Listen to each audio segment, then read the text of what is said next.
Good evening, everyone, and a very warm welcome. Thank you for joining us tonight. This is one of our first online events for parents, because obviously we can't have real events, which is what we would love to do, but unfortunately, given the circumstances, we can't. But we hope you'll find this evening beneficial. And as I say, thank you very much for joining us. The purpose of the session tonight is to give you an overview really of how you can become engaged with your child in the next 2 years as they embark on their GCSE courses. I say embark on GCSE courses because of course some students will have started some of the content for some of their courses last year, so it's not all entirely new. However, we think it's really important to share with you what it is you can expect over the next 2 years and how we will help to support you and your child through that. Given everything that's gone on in the last 6 months, it would be easy, wouldn't it, to forget all of the really lovely things that have happened. And I think that sometimes all people remember about exams this year is all the negative press because of all the controversy that existed and surrounded both the GCSE and A-level success. And certainly for us here, we felt we were dealing with things by the minute and had to make significant changes at the last point. What I did want to share with you though is that actually there were some fantastic successes this year, both at GCSE and A-level, and actually those students who had worked incredibly hard really did get what they deserved. And one of the messages that we want to get across tonight is that importance of working throughout the 2-year course for GCSE. Students who would have sat in the same position last year could never have envisaged that they would not be sitting exams at the end of the year, that their grades would be generated from work that they had done over the course of the 2 years. Of course, those students who had consistently worked hard throughout the course of the 2 years actually did very well. Those students who relied on that ethos of, well, I'm going to just wait until the last 6 weeks before the exams and put all my effort in then, didn't benefit in the same way, because of course what staff were having to do was to look at consistent progress throughout the course of the 2 years. They were looking at performance across tests, across mock exams, and it was that which generated those grades. And as I say, the students who did really well were the students who had consistently put in a good effort. So that's a really key message for us. We need to make sure that all our students are consistently working hard. They're not waiting until their last few months to be able to do that. And then on results day, irrespective of what happens, because we will not be in control of what happens over the next few months, and certainly perhaps longer than that. We need to make sure that we're putting our students in the best possible position. So I just wanted to share with you some of those lovely images of people who had been particularly successful on results day. I think it is fair to say that there is not one of us that's not been touched in some way by what has happened in the last 6 months, and education is one of the areas that has been most greatly affected.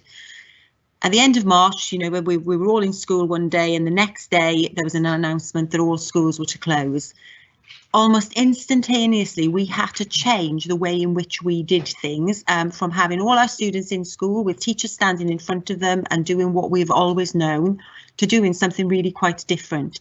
And very quickly, staff had to get to grasps with online learning, remote learning, doing things very differently, not being able to physically see students, not being able to physically see some of the work that was being done, and we have to adapt to that.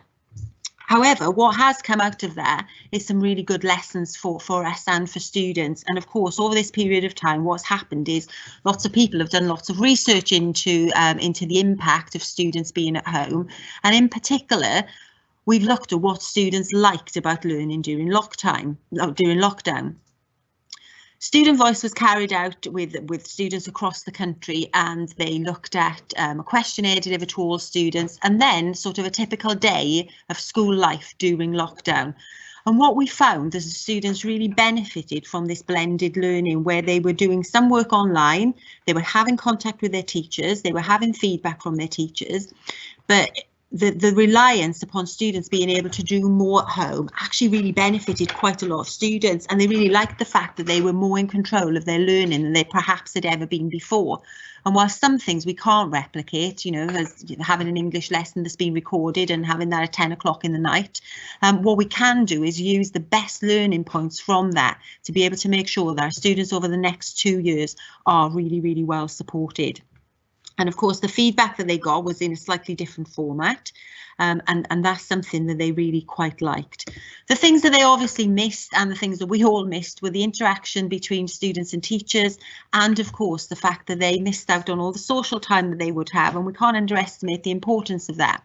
The time they were with friends, their break times, lunch times, and of course those extracurricular activities. So what you will see this year is we've taken the best bits of what students liked about lockdown, and you will probably start to see that there's a lot more reliance on them preparing work to come into lessons rather than just doing a piece of homework.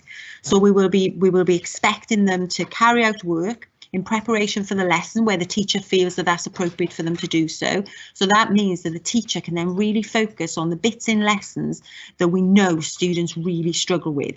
Where there is something which is a topic that's quite easy to understand, then we don't need to spend as much time in class, and teachers will expect students to have done that. Your role is, of course, vital, and what we know, not just because we know it because of what we've experienced in schools, but what research tells us as well is the more parents are engaged in the education of their children, the more likely their children are to succeed in the education system. And that is really, really, really important to us. We want to have a really good relationship with parents. We want you to be able to contact us if you feel that things aren't going well, or in fact you think things are going really well, and we want to be able to contact you in the same way. And if we do have that engagement between ourselves, the students, and yourselves, well, we know that that is going to be better outcomes for students. We want members of staff to be able to feel that they can pick up the phone and say, look, things aren't really going too well, or, you know, your child's had a brilliant lesson today. And that's where we develop those positive relationships. We also know that every student will have been through something different during lockdown. Some students will have had really positive experiences. Some will have had some really quite challenging times at home for various reasons. And we need to know that, because the more we know, the better we can understand family dynamics and the better support that we can put in place. So please, if you feel there's anything that you feel you need to tell us that we don't already know, then please make sure that we are aware of that. I think your engagement as well really helps to better understand teacher expectations. So the very fact that you've joined this tonight shows us that you want to help. And that's really important to us, because the more understanding you've got of what goes on in school on a day-to-day basis, the better it is, and the more likely we are to get success. So really what that looks like is you helping to support the learning at home, making sure that you communicate with us. Obviously, there are times when you can help with in-school activities. That's not appropriate at the moment, but when it is, if there's any opportunity for you to do that, then we would really like that. There are opportunities to become involved in the school governing board, and they are all ways in which you can get involved in the school, which will help with everything at home. Just to update you on some other changes that we've put in place this year, and students have had to cope with a vast amount of change since they've come back. Almost everything is unrecognisable for them. But what we've tried to do is to put in place a team of people who can really effectively support students. So we still have students who belong to houses, but we've moved from a house system to year teams. So all students will have a form tutor, but they will now also have a year team leader, and year 10's year team leader is Mr. Page, and he is somebody who will oversee the academic performance and support students throughout the course of the next 2 years. And the head of year, Mrs. Burley, lots of you will already know because you will have already had quite a lot of contact with her, will continue to be the head of year and offer that pastoral day-to-day support that the students really, really value. We've put an additional form of support in this year as well in the head of key stage, and Mrs. Hunt, who many of you will know as a PE and dance teacher, is helping to oversee both years 10 and year 11 this year, so she will see them through, as will Mr. Page and Mrs. Burley, as they go into year 11 as well. And of course, we can't forget the importance of our subject teachers and leaders who've been working really hard to make sure that students have now got the right things in place so they do not feel like they've missed out on anything because of the time that they weren't in school. So that is really helpful in being able to support students through the next 2 years. I'm going to hand over to Mr. Garthside now, who's Vice Principal and has got responsibility for curriculum across the school, and he's going to talk to you about some of the specific specific things that we're putting in place to support students in this difficult period. We regularly tell students that the GCSEs are a race. Essentially, there's about 500,000 students at their age who are all competing for the same grades, and it's these ups and downs, it's this long journey that we're trying to equip them for, so that they can get the best possible grades, and hopefully this evening give you a few strategies that you can use with them as well, so we gain maximum impact. Now, as Mrs. Aitchison has said, we've had a significant period of closure for most students, and I want to explain to you how we as a college, we as a school, are addressing that. Now, the first thing I'm doing is making sure that we keep it positive. Students need reassurance. We're bridging the gaps in knowledge that they might not have. We're redeveloping their resilience, and we're restarting that learning that for some students was a challenge at home, others, we know flourished, but we need to make sure that we get everybody back to the same point. And one of the ways in which we're doing that is by finding out what they do and don't know. So your children will probably be telling you about quizzes and low pressure tests that they're doing at school. And this is a way for the teachers to see where the gaps in knowledge are and what we can do to help them to fill those gaps. Now, there's a number of different approaches, which I'll share with you in a minute, that staff are using. And we're also trying to embed some of the real positives that we gained from our online learning provision at home, which I'll also mention as well. One of the things we're asking teachers to do is consider it as the Goldilocks principle. So in pitching the work, not too difficult, not too easy, just right. And making sure that at the same time we maintain those high expectations. And for some teachers, it takes a little bit of testing, a little bit of low pressure quizzes to find out where it is we need to focus. We also want to make sure that we are revisiting the topics that were done at home, and one of the strategies is called interleaving. So sometimes schools order topics like the top section there, where topic 1 is followed by topic 2, followed by topic 3, and so on. Through interleaving, we'll be revisiting regularly the different topics that have been studied previously and refreshing their memories. Research suggests that this is a really excellent way in which students can improve their exam performance because things are much fresher in the mind. We're also trying to grab back time efficiencies by teachers doing whole class feedback. So every where work is being marked, sometimes that will be an individual marked, but in order to speed things up and in order to move things along a bit quicker, some feedback will be given to the whole class. And research suggests it's actually an excellent method, and it allows for rapid and effective feedback for students. As I mentioned a moment ago, we don't want to lose some of the real positives we had during lockdown about the ways in which we developed and changed the way we worked. So this photograph, I understand, was taken in 1850, and it's like the industrial model of teaching. There's a teacher in the back corner there by the piano. I think she might have taught me, and those students would not feel out of place in a modern day classroom. But what we've seen through the use of Microsoft Teams is a real different way of learning and a real different way of educating the students. So what you'll find this year, and what your children will hopefully tell you, is that they're being added to these different teams for each of the lessons that they're in. This is brilliant because we can share with the students the resources that they're doing. They can get homework on there. Should they have to self-isolate for whatever reason, they will be able to access the lessons, and we can also set tests, quizzes and assignments on there. And what's great about it, if you haven't already seen it in action, is that you can do it on pretty much any internet connected device. So it might be a phone or a tablet, computers, and sadly even PlayStations. Now, to help you with this, we've also done we're going to do a really quick session for parents on the 16th of September. Our Assistant Principal for Teaching and Learning, Mrs. Mackenzie, will be leading this for parents, and I do recommend that you watch that just to see how it works, and then you can support your child at home when they're using it. Now, what can they expect across the course of the year? Well, in order to get them to these fantastic exam results in the summer of 2022, they need to make sure they've got stamina, they've got the character and the cultural attributes to kind of perform. We're members of Pixel, which I'll explain in a moment. But essentially, these 3 elements will be in their everyday school life. So in lessons, they'll be doing the currency stuff about how to improve in subjects. Through the PSHE programs and through registrations, they'll be doing about character and culture and focus on the health and well-being and good habits and behaviours.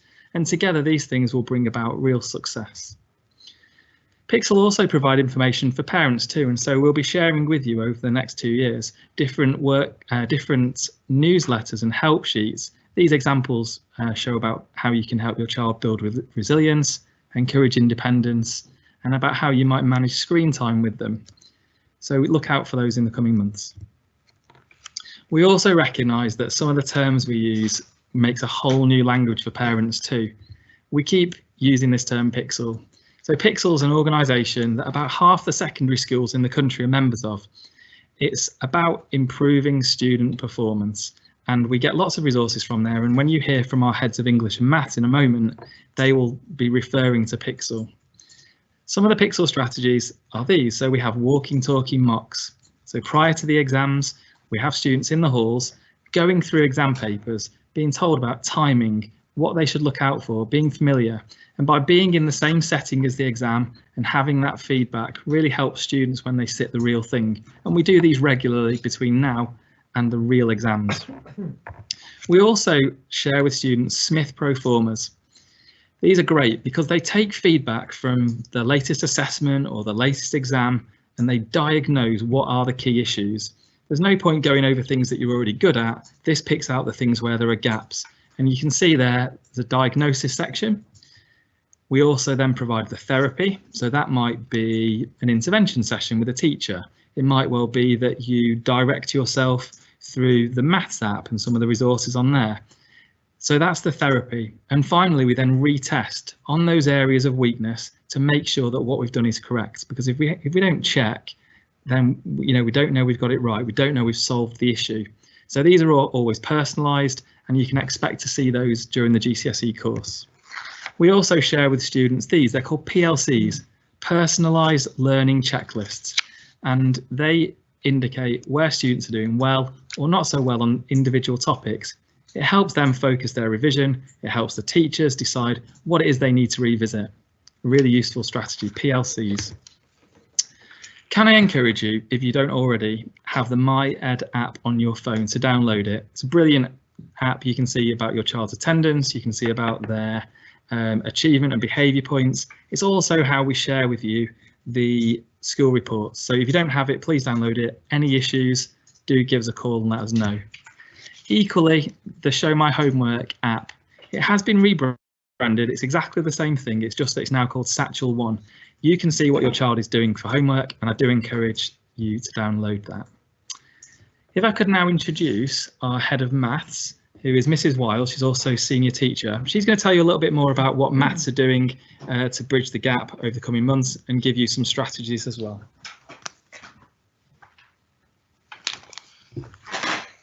Good evening. We've obviously had quite a while to plan for students returning to school, so some of what you're going to see on the slide in front of you are things that we do as regular practice, but learning from lockdown, we have set up a series of extra resources to support students coming back into school after the time that they've been at home. So first of all, regularly they will be in class using what we call differentiated multi-topic skills checks. So these would often be used as starters, but the teacher uses these to assess the prior knowledge and to plan accordingly if weaknesses are found. So that's one area. The other thing we have done is, as Mr. Gartside mentioned earlier, we've set up classes on Microsoft Teams. Now we are uploading PowerPoints and resources to those folders so that if students are absent or self-isolating or even just missed a lesson for another reason, they will be able to get access to the materials. There is a facility on Microsoft Teams to chat, and teachers are uploading a bit of advice about when the lesson took place and what was studied, but in the folders on the files there are the resources for lessons. We're also going to be starting to use a lot more low stakes quizzing. Obviously students have had a lot of time off school. We want them to come back and have a very positive experience, so we're not giving them formal tests, but we want to assess their knowledge. So we're going to be using what we call in maths ED quizzes. These are topic quizzes and diagnostic questions. Now these will be set for homework. Year 10 haven't yet been issued any of these since lockdown, but we will be delivering. These will be, look out for these when homework is starting to be set from next week. So it's the idea of a blended approach. So we may use the quizzing to assess prior knowledge. We might set a quiz before a unit of work. We teach the unit of work, and then we may set another quiz to assess how well the learning has gone. So there's various ways that we use that, and we call that a blended approach. The teacher will then act on the findings because we are able to get quite a lot of feedback from those quizzes, but the student hopefully will feel supported because it isn't a formal testing, and they can complete those at home. In maths, we have a regular assessment timetable, so we will still be sticking to that system where we set termly tests at the appropriate ability levels, and we provide the students with a personalised PLC, which PLC has been discussed with Mr. Gartside earlier, so they will get individual feedback of their own strengths and weaknesses after each key assessment. In terms of regular feedback, in maths we deliver something called exit tickets. The students are familiar with those throughout Key Stage 3 and now into Key Stage 4. So if you're looking out for exit tickets in your child's book, they would be yellow, and the students complete these maybe as a starter in a lesson after a unit of work. We collect them in, and at some point we mark them and provide generalised feedback and individual feedback to the students. So they are aware of exactly what they've done well on and what they need to improve. In terms of key actions, obviously Year 10 have made an excellent start coming back to school. It's new for them. They're in new groupings, they're in new banding based on their options. So at the moment we've got really good motivation. Let's keep that up. So encouraging that at home. If you need further information, obviously you can email the class teacher, but let's get them into good study skills now, so ready for revision. So we're encouraging that you talk about homework. Have they got a good place to work in the home that's quiet? Have they got a desk somewhere or a table where they can complete their homework? It's essential that they have a revision guide for GCSE. In terms of purchasing that, literally you can buy one from anywhere, Amazon, I'm not advertising Amazon, but anywhere really, or stationery shop, as long as you have a revision guide that says GCSE Maths 9 to 1 and at the correct tier, then any exam board, it wouldn't matter which exam board, because in terms of maths content it's the same for any exam board. So any kind of GCSE 9 to 1 revision guide will be suitable.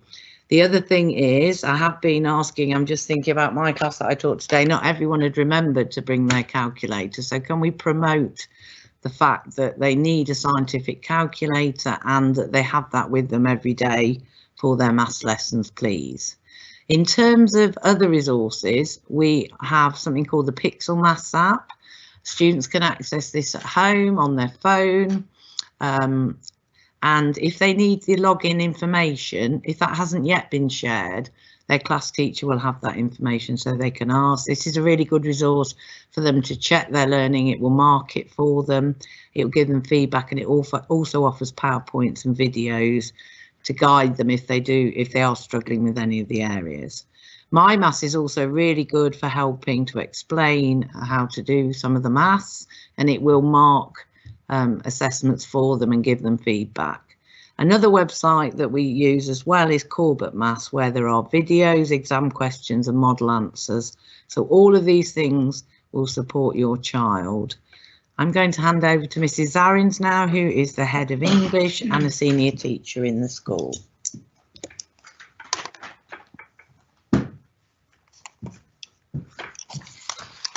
Good evening, everyone. I'm Miss Sarins. Right, I'm going to talk about what we're doing, particularly in English, to bridge the gap. There are a number of things that we're putting in place.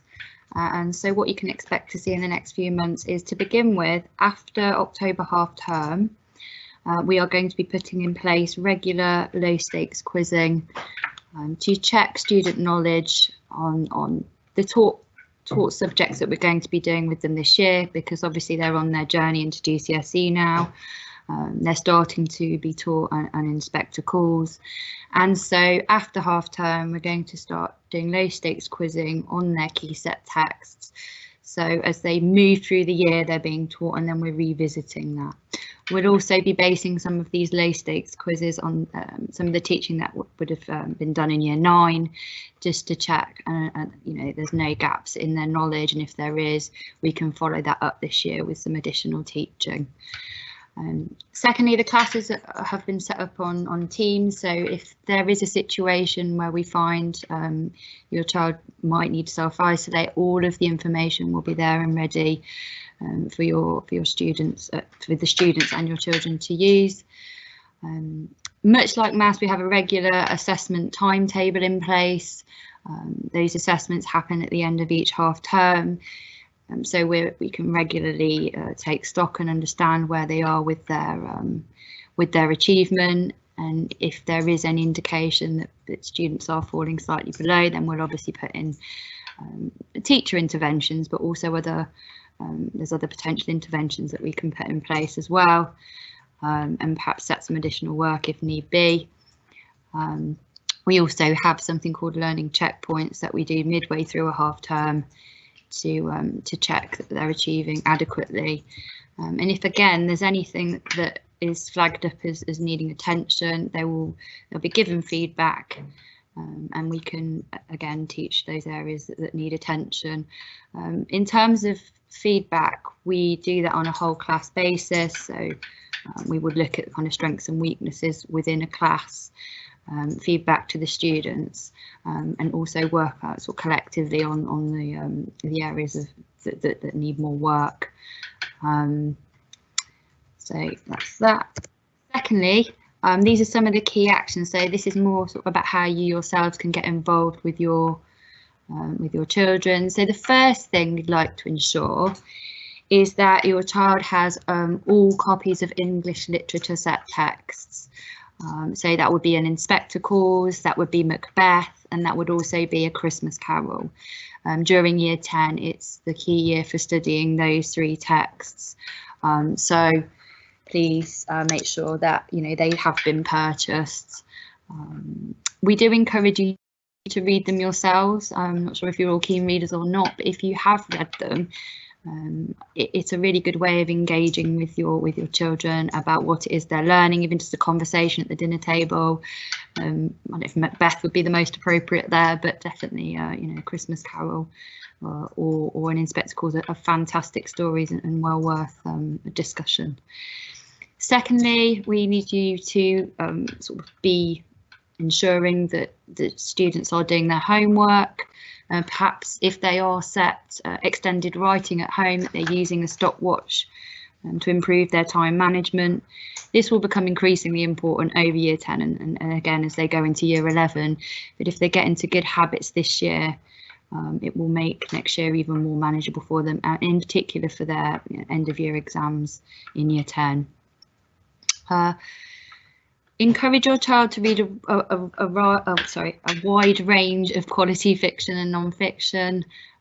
Again, if you sort of order newspapers, quality press is fantastic, but also anything online that they could read in terms of non-fiction to improve their writing skills. Obviously, the more exposure they have to high-level vocabulary, the more likely they are to embed that in their writing and improve and boost their exam results at the end of year 11. There's a number of different apps that we will sort of actively speak to the students about over the coming months, but some of the ones that we like are Spark Notes. You've also got the Student Room. Mr. Bruff is available on YouTube. He is very clear in his explanations, and there's a plethora of resources out there. And we also recommend the Pixel Lit app which we will be updating you on in terms of login details in future weeks.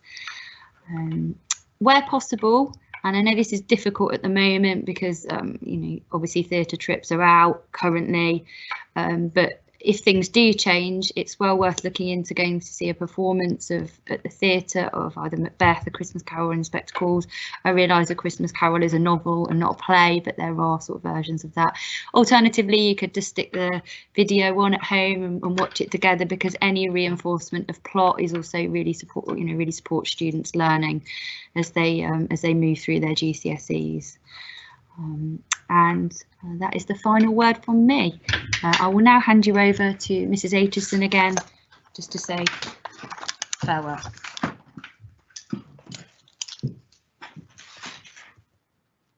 Just finally from us tonight, we've pulled together some overall tips for you from the 3 people who've spoken this evening about what we're going to do over the next 2 years to support your child. So there are some general points there about what you can do, which applies to all subjects. And then there are specific points about what you can do to help in English and maths. We will be delivering, and I would really encourage you, if you can, please, to tune into the Microsoft Teams session next week, because that will give you some valuable information on how our students can access work if they do have to self-isolate, or it is just the way the staff are now going to work using the Microsoft Teams to help students to be able to support them more with their learning at home, which will then help with what they're doing in school. So can I just say thank you very much for joining us tonight, and if you have got any questions, then please get in touch with the college. Have a good evening.